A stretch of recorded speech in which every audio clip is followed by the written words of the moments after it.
দেখেছো 8টা বেজে গেল, তাও এখনো মেয়েটার বাড়ি ঢোকার নাম নেই। একটা ফোন করি বরং।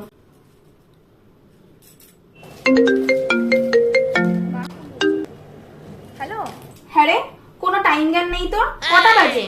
আরে আসছি প্রায় চলেই এসেছি। এবার কি রাস্তা দিয়ে দৌড়াবো নাকি? আসছি মানে? তোকে আমি 8টার মধ্যে বাড়ি ঢুকতে বলেছিলাম। বাবা কিন্তু খুব রেগে আছে। এরপর থেকে বাবাকে জানিয়ে বাবা পারমিশন দিলে তবেই বন্ধুদের সাথে ঘুরতে যাবে। আরে তুমি একটু বাবাকে বুঝিয়ে বলো, রাস্তায় খুব জ্যাম ছিল। আমি কিচ্ছু বুঝিয়ে বলতে পারবো না, আর তোর জন্য আমি কোনো কথাও শুনতে পারবো না। তুই এসে বাবার সাথে বুঝে নে। হ্যালো মা।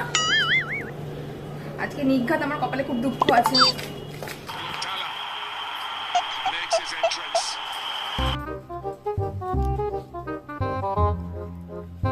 বাবা,